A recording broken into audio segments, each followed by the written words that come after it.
Last year, the California's air regulator, known as California Air Resources Board, finalized a new rule that would require freight railroads in the state to adopt zero-emissions locomotives for industrial use by the year 2030, only 6 years from now, and for normal hauling by 2035. It is now requesting a waiver from the U.S. Environmental Protection Agency to proceed with this rule. This EPA CARB rule would effectively require all locomotives to operate in a zero-emissions configuration when operating in California. Sounds nice in theory, doesn't it? This regulation would limit the useful life of thousands of locomotives currently across the rail network and requires transition to zero-emission technology.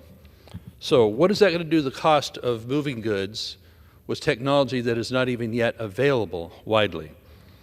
Even by CARB's own admission, this rule will drive many short-line railroad operators out of business, gone. Short-line railroads are very important for moving freight in the interim from manufacturers, from granaries, from whatever, out to the main line. So we're just going to eliminate them. So what will we replace them with? More trucks. We love trucks, but there's a role for trucks, for short line, and for long-haul railroads. CARB also admits this rule will be shifting the transport of goods to many more trucks, much more truck traffic.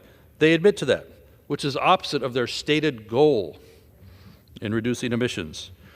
Rail operators have not even been able to acquire full Tier 4 locomotives yet due to the availability and the stretch in technology, which isn't there yet. We can't acquire Tier 4 locomotives, which is already being bypassed by new tiers that CARB wants to push with basically going to all-electric trains. Well, this isn't the all-electric train you have in your basement. This is real world here. It would make more sense for the bureaucrats at CARB to just take a break for a little bit from their carbon-neutral crusade and let rail operators come up to the Tier 4 standards that the locomotives that they're still trying to develop in being compliant. These Tier 4 locomotives are 85% cleaner than other older technology already.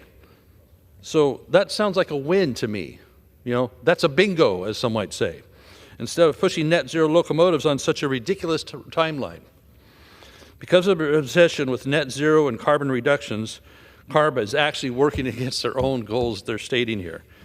It is estimated that the U.S. EPA approval would result in close to 65% of the nation's Class 1 railroad fleet, locomotive fleet, to be banned from operating in California by just 6 years from now.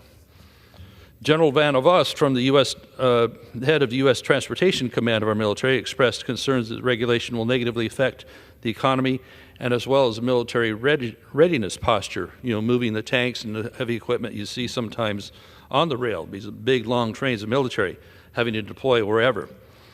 By reducing the ability to transport this military equipment in and out of California from different parts of the country, it could severely impact their ability for military readiness. So when I asked in committee about this of CARB yesterday, they said, well, military is going to be exempt. Well, I guess that's good. So the things that are really important, CARB is going to exempt. So I guess goods movement of agricultural products, movement of food, isn't as important. Instead, we're going to be force-fed this rule.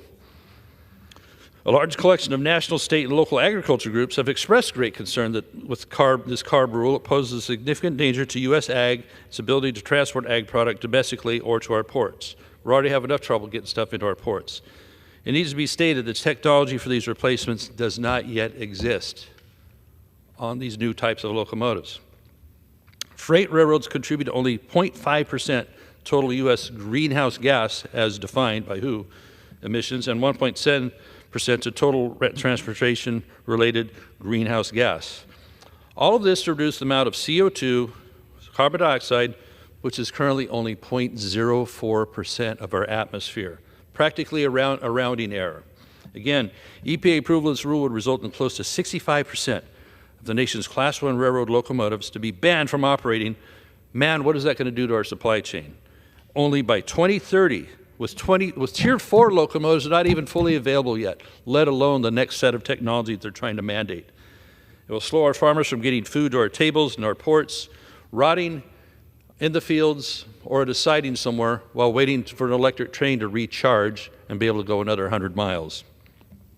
It will delay and raise price in materials used to build and heat our homes, raising price for middle-income and lower-income families anyway, who are already struggling with inflation and so many policies from this administration. Every stage of automobile production and sale, including EVs, will be pushed by the same people who are also pushing this rule. Bureaucrats are once again going after anything carbon-related without considering the effects of this crusade against carbon.